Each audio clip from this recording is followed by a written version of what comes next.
¿Estamos? Muy bien, pues muy buenos días a todos y todas, gracias por estar aquí. Esto es una conferencia de prensa bastante sencilla y directa, y quizás debo comenzar por el final.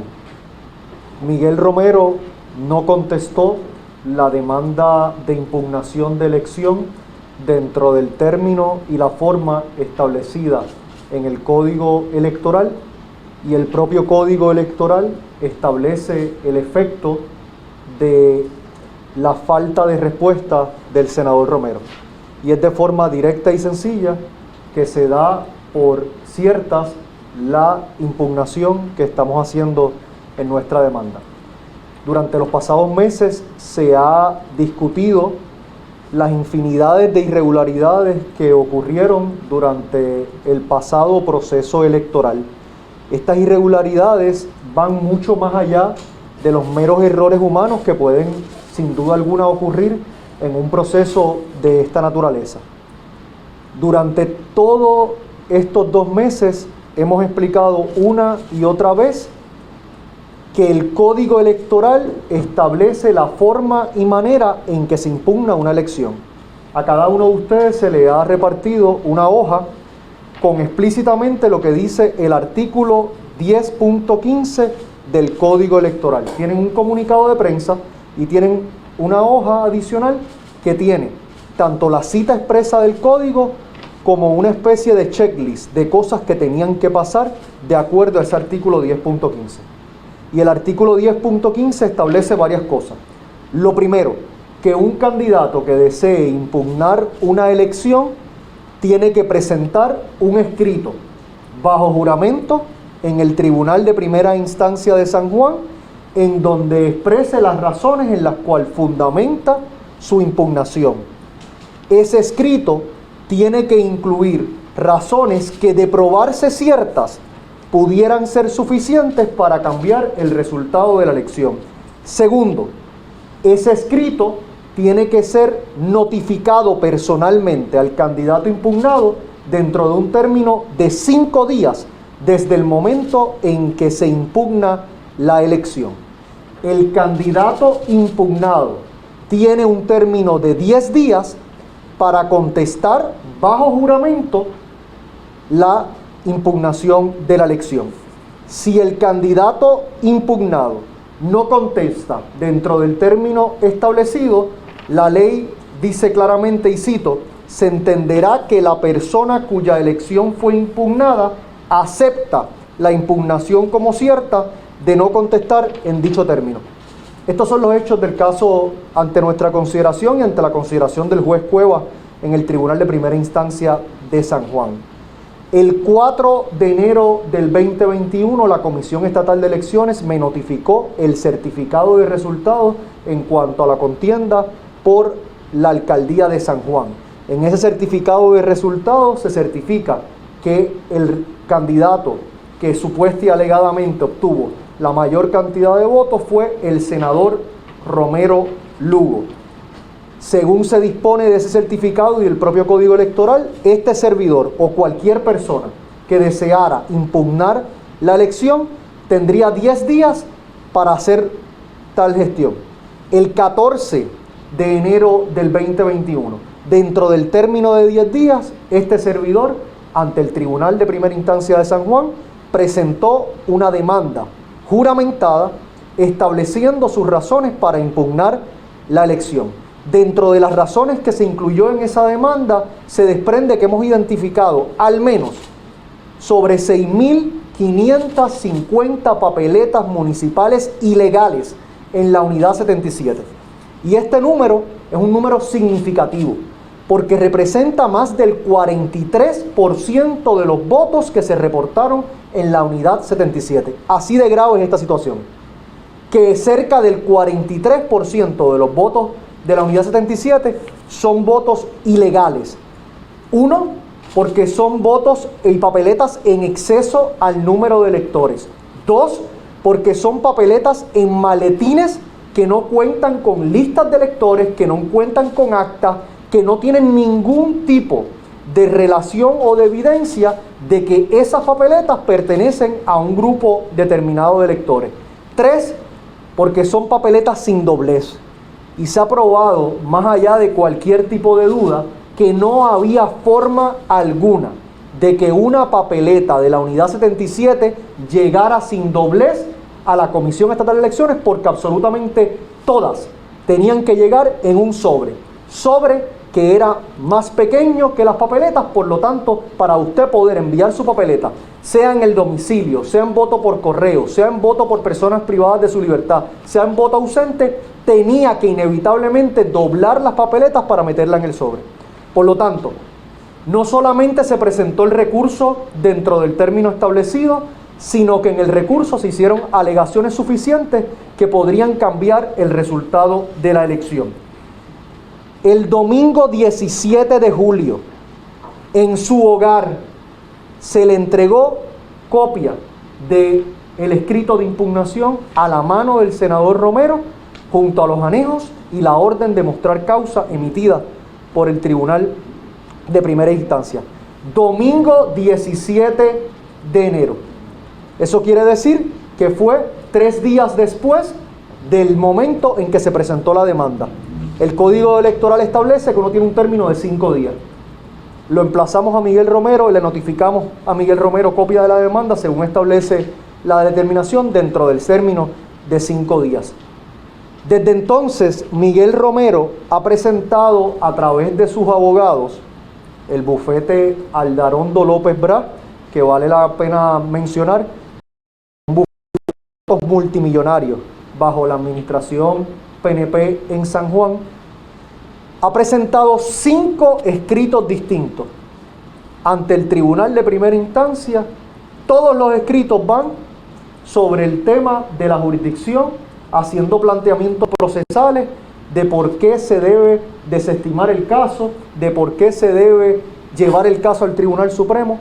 En ninguno de los escritos ha hecho un planteamiento sobre los méritos de esta demanda, es decir, de por qué existen miles de papeletas por encima de la cantidad de electores que votaron, y en ninguno de esos 5 escritos los ha presentado bajo juramento, que es un requisito necesario según establece el Código Electoral. Siendo Miguel Romero notificado de la demanda el 17 de enero de este año, tenía un término de 10 días para contestar la misma bajo juramento. Ese término de 10 días venció ayer, el 27 de enero, a las 12 de la noche. Por lo tanto, mis representantes legales esta madrugada presentaron un escrito ante el tribunal en donde, respondiendo a la orden del tribunal, contestamos todas las mociones de desestimación, desde la de Miguel Romero hasta la de la Comisión Estatal de Elecciones y el comisionado electoral del PNP, y dentro del escrito le solicitamos a el honorable tribunal que haga varias cosas. Lo primero, que establezca que el senador Romero incumplió con el deber de contestar bajo juramento y que por lo tanto el senador Romero está aceptando como ciertas la impugnación que este servidor está haciendo. En segunda instancia, estamos contestando todos los planteamientos en cuanto al tema jurisdiccional para dejar más que claro que este servidor cumplió con lo que establece la ley. Miguel Romero tenía notificación adecuada sobre este recurso y al día de hoy se ha negado a contestar en los méritos del mismo.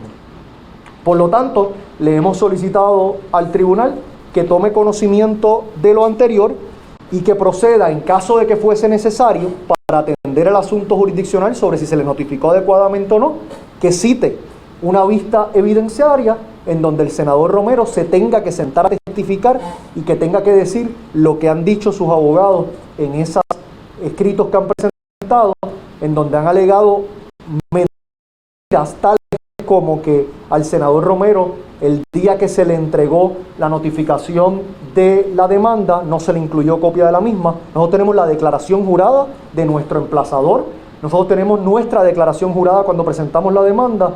Todos nosotros hemos hecho esto bajo juramento.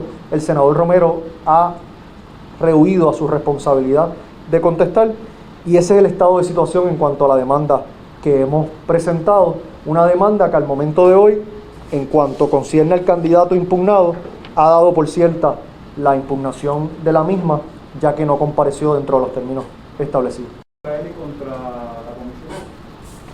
El Código Electoral en su artículo 10.15 establece la parte indispensable en este caso, que es el senador Romero, que es el candidato impugnado. Nosotros decidimos, como parte permisible de incluir en la demanda, incluimos también como demandados a la Comisión Estatal de Elecciones y a todos los comisionados electorales. De los comisionados electorales, el comisionado electoral del PNP compareció solicitando la desestimación de la demanda. El comisionado electoral del Partido Popular compareció planteando que se debía conceder el remedio de la nueva elección en la Unidad 77, al igual que el comisionado electoral del Movimiento Victoria Ciudadana. ¿Se alega algún hecho en esa demanda que involucre a agentes de Romero, a funcionarios afines a Romero? Las alegaciones de la demanda son conforme a lo que establece el Código Electoral. Yo tengo que poder probar en el juicio en que se estará llevando a cabo que las irregularidades que nosotros hemos identificado en el proceso son suficientes como para cambiar el resultado de la elección, y en este caso particular, como para dejar al tribunal en una posición de que no sabe quién fue la persona que prevaleció en esta contienda. Y los números son importantes. Las personas que votaron el 3 de noviembre, los que fuimos a votar el día de la elección, este servidor superó al senador Romero por 4.279 votos. Eso quiere decir que el 85% de las personas que votaron en la contienda de San Juan votaron el día de la elección, y este servidor obtuvo una ventaja de 4.279 votos. En la unidad 77, que es la unidad en donde está incluido el voto adelantado por domicilio, el voto adelantado por correo, el voto adelantado para personas privadas de su libertad, el voto ausente. En la unidad 77, que representa, según los números reportados por la comisión, menos de un 12% del total de personas que votaron, y representan cerca de 15.024 votos, el senador Romero obtuvo, se alega en ese caso, una ventaja de 5.754 votos. Es decir, que el senador Romero obtuvo más del 50% de los votos en esa unidad, y curiosamente nosotros hemos identificado en esa unidad solamente sobre 6.550 papeletas que nosotros entendemos que son papeletas ilegales. Eso evidentemente tendría el efecto de cambiar el resultado de la elección. Claro, la particularidad de esta situación, que es distinto a otros casos, como lo que ocurrió, por ejemplo, en la elección de Granados Navedos y de Héctor Luis Acevedo. En aquel caso se trataba de unas personas por nombre y apellido que habían sido excluidas de su derecho a votar, o que habían votado a pesar de que no tenían derecho para hacerlo. Por lo tanto, uno sabía que Juan Pérez votó de forma ilegal, y uno podía sentar a Juan Pérez bajo juramento y decirle: Juan Pérez, ¿por quién usted votó? Y de acuerdo a eso, se eliminaba ese voto. En este caso, usted no puede hacer eso, porque tiene miles de papeletas por encima de los electores, así que no habría ningún Juan Pérez que sentara a preguntarle, porque no sabe a quién le pertenecen. Y por lo tanto, en la medida en que la unidad está contaminada, el único remedio posible para salvaguardar los derechos de las personas que votaron legalmente es llevar a cabo una nueva elección en la unidad 77, que eso es lo que este servidor está pidiendo. Solamente en la unidad 77, porque nosotros lo que queremos es ser justos con las personas que votaron de forma legal en esa unidad. No nos parece adecuado que porque alguien haya actuado de forma ilegal, en este caso a razón de miles de papeletas por encima de las personas que aparecen firmando, no nos parece justo que se eche a la borda ¿verdad? La cantidad de personas que votaron de forma legalmente. ¿Esas personas sí se pueden identificar para que sean los que vayan a votar entonces? Bueno, lo que pasa es que curiosamente hay un listado de solicitudes de voto adelantado aprobada, hay un listado de personas que en efecto ejercieron ese derecho, y la cantidad de papeletas reportadas excede por razón de miles la cantidad de personas que en efecto ejercieron el derecho. ¿Cómo se instrumentaría esa elección? Nosotros estamos planteando que debería ser con las personas que se le aprobó la solicitud del voto adelantado, y que sean ellas las que tengan derecho. Y yo creo que es la cuestión más justa. Nosotros pudiéramos pedir una nueva elección en todo San Juan, y sabemos que va a ser el resultado de esa nueva elección. Sabemos que ¿verdad? Que se va a ver reflejado el deseo de cambio de los sanjuaneros sobre todo ya sabiendo que esto es una contienda entre el senador Romero y este servidor.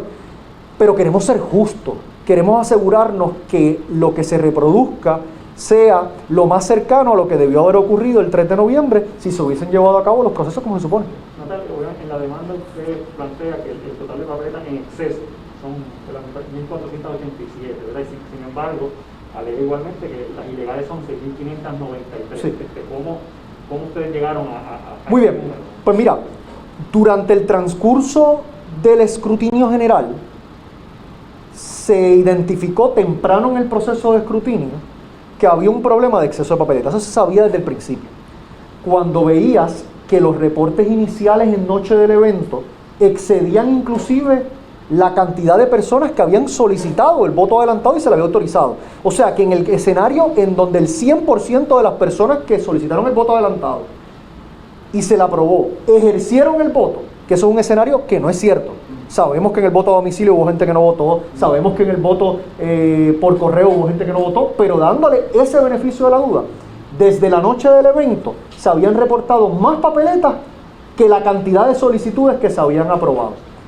Durante el transcurso del escrutinio, el presidente de la Comisión Estatal de Elecciones hizo lo imposible para tener que dar una respuesta concreta de a qué se debía este descuadre. Tan es así que cuando se informaron los resultados preliminares, ustedes recordarán, ese sábado después de la elección, informaron supuestamente el 100% de los resultados de San Juan, pero informaron unidades de la unidad 77, colegios de la unidad 77 en cero. ¿Por qué hicieron eso? Porque las actas no le cuadraban desde el día de la elección, desde la certificación preliminar. ¿Y qué ellos decidieron en ese momento? Patear la lata. Esto lo resolvemos en el escrutinio general. En el escrutinio general no encontraron respuesta para esto y ¿qué decidieron el 28 o 29 de diciembre? Esto lo resolvemos en enero. Por lo tanto, el primer número de la cantidad de papeletas ilegales a nivel municipal varía de los distintos informes que se hicieron durante el transcurso del escrutinio general. Informes que se hicieron con balance electoral.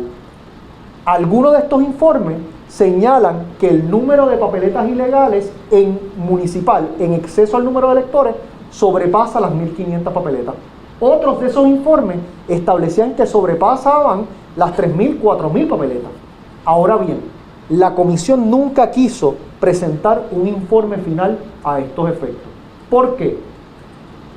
Porque esa es la evidencia prima facie de que aquí hay una ilegalidad y que la Comisión Estatal de Elecciones certificó unos resultados que le consta que no podían ser correctos porque tenían solamente en la unidad 77 en lo que concierne a la papeleta municipal, porque esto se extiende a la papeleta municipal, a la estatal, a la legislativa, a la plebiscitaria, y que no es solamente de San Juan.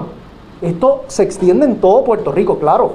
En San Juan ha tenido mayor atención porque nosotros hicimos el trabajo de hacer la fiscalización. Así que el desglose es de un mínimo de 1.487 papeletas en exceso en comparación con electores, cerca de 4.874 papeletas que están dentro de maletines, papeletas municipales que están dentro de maletines, que no tienen lista de electores, que no tienen acta de escrutinio, que no tienen actas de incidencia, por lo tanto no puede saber de dónde salieron esos maletines y esas papeletas, y 189 papeletas sin doblez que se identificaron solamente en el precinto 1 de San Juan y en el precinto 3 de San Juan. El argumento de la comisión principalmente es que el exceso por sí solo no sería suficiente para revertir el... Pero lo que pasa es que esa es una de las irregularidades.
Respuesta del senador Romero en cuanto a no haber sometido una contestación juramentada, el tribunal también tiene que resolver entonces si en efecto esa es la impresión del tribunal, y si ese fuese el caso, tiene que, conforme a lo que dice el código, entender que el senador Romero dio por ciertas las alegaciones de nuestra impugnación. ¿Qué quiere decir eso? Que entonces nosotros estaríamos litigando nuestro caso sin la participación de la parte impugnada, porque la parte impugnada, con sus actos y omisiones, dio por cierta nuestra impugnación. Entonces eso nos permitiría, en un proceso de un juicio, evidenciar cada una de estas irregularidades y que el tribunal pueda tomar una determinación si procede nuestro remedio o no. ¿Podría tardar meses? Por supuesto, podría tardar meses. Ahora, esto se pudo haber ya comenzado a entrar en los méritos si el senador Romero no hubiese intentado de que el caso se le quitara del tribunal de primera instancia y se le llevara al Tribunal Supremo. Por lo tanto, en todo caso, quien ha dilatado una respuesta del tribunal en cuanto a esta demanda ha sido el propio senador Romero, que ha buscado a través de subterfugios procesales y legales el pedir la intervención del Tribunal Supremo, que como ustedes saben, el Tribunal Supremo determinó declarar no al lugar las dos solicitudes del senador Romero. ¿Qué respondieron al alegato o al planteamiento de la comisión de que no se notificó a todas las partes con interés, como los otros candidatos a la alcaldía y a la legislatura municipal? Artículo 10.15, impugnación de elección. Cualquier candidato que impugnara la elección de otro deberá presentar ante el juez en la sala de la región judicial de San Juan designada, de conformidad con el capítulo 13 de esta ley, y dentro de los 10 días siguientes a la fecha de notificación de la certificación de elección para cada cargo público electivo en el escrutinio general, un escrito exponiendo bajo juramento las razones en que fundamenta su impugnación, las que deberán ser de tal naturaleza que, de probarse, bastarían para cambiar el resultado de la elección. Una copia fiel y exacta del escrito de impugnación será notificado al candidato impugnado y se le entregará personalmente entre los días siguientes a su presentación. Aquí la única parte indispensable es el senador Romero. Las otras partes son partes permisibles. Nosotros planteamos que si la Comisión Estatal de Elecciones o cualquiera otra de las partes entiende que se deben incluir a otros demandados, las reglas de procedimiento civil establecen el proceso para hacer eso. El remedio no es desestimar la demanda, el remedio es enmendar la demanda para incluir a esas partes. Así que es un planteamiento frívolo de parte de los 5 abogados y abogadas del senador Romero. Yo tengo una pregunta sobre otro tema. Ok, no hay más preguntas del tema, ¿verdad? No. Estamos, gracias. ¿Qué opinas sobre la defensa que hizo Miguel Romero al nombramiento de Escudero? Él dice que el exdirector de Autoridad de Energía Eléctrica, cuando se le hicieron acusaciones sobre el envío de luz, pues que estas no fueron probadas, así como él defiende el nombramiento. Bueno, yo creo que el senador Miguel Romero miente, como mintió durante la campaña sobre participación en el despido de 30.000 empleados públicos, como mintió durante la campaña en su participación encubriendo el hostigamiento laboral en el municipio de Guaynabo, y en este caso miente, no solamente sobre las circunstancias en las que Alberto Escudero fue destituido de la Autoridad de Energía Eléctrica, sino también sobre el propio nombramiento de Alberto Escudero.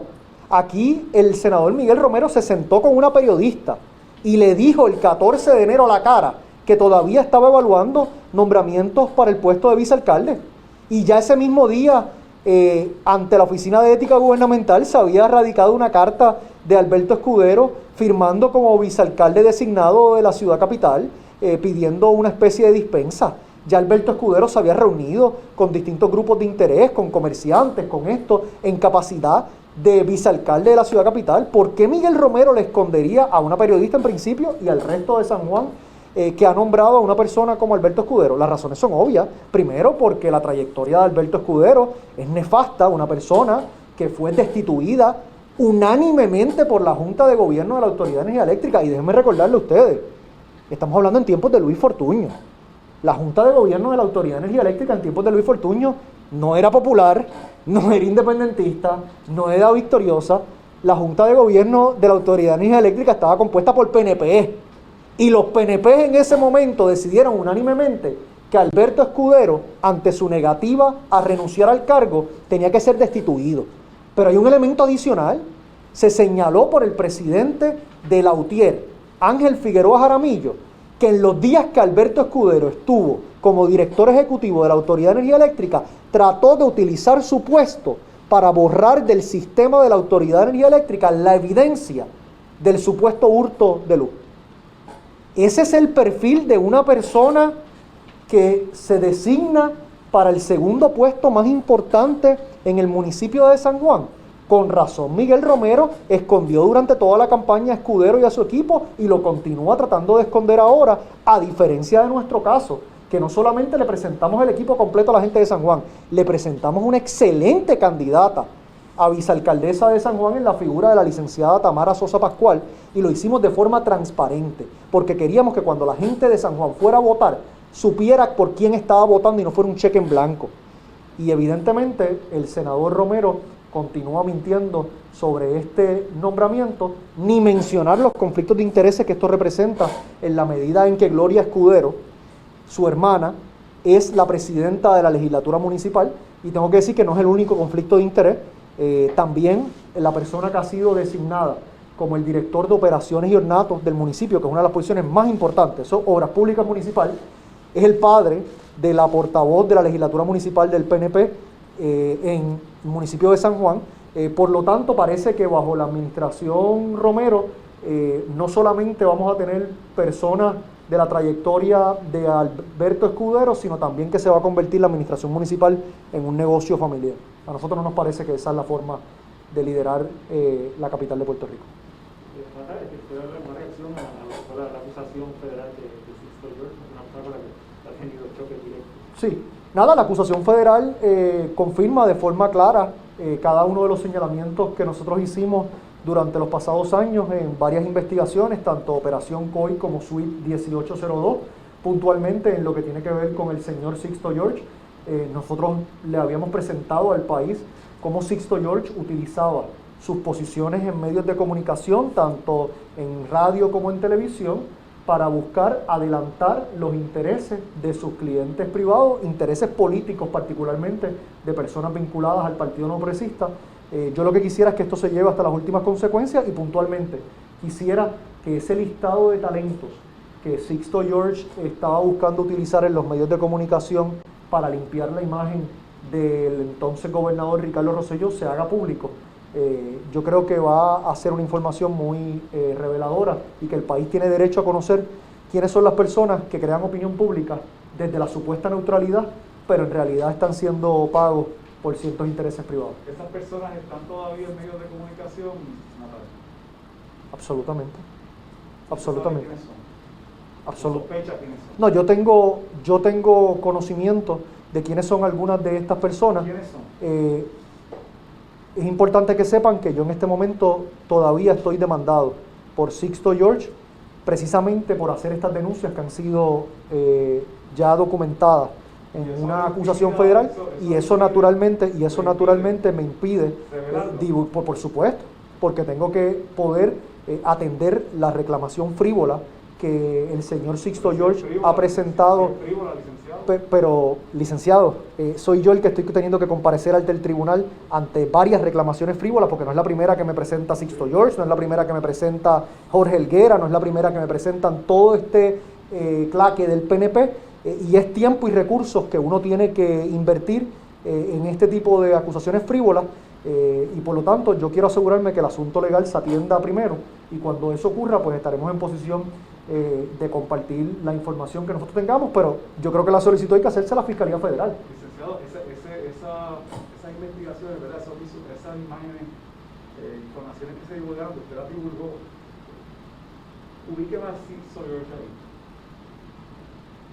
Sixto George es productor en ese momento de varios espacios radiales y de televisión, todos en el conglomerado de medios SBS, y según se desprende de la acusación federal, Sixto utilizaba esta posición para poder adelantar unos intereses particulares de personas con los cuales tenía relación, sea política o sea económica.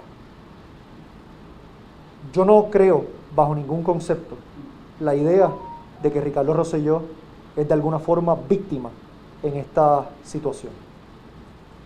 Ustedes lo que tienen que hacer es ir ahora mismo a la página de Twitter del señor Sixto George, si todavía no la ha borrado, y vean como el señor Sixto George hasta el último momento defendía a Ricardo Rosselló y en cada oportunidad que tenía minimizaba el supuesto chat, que ya no es supuesto, que ya está confirmado que en efecto es un chat cierto.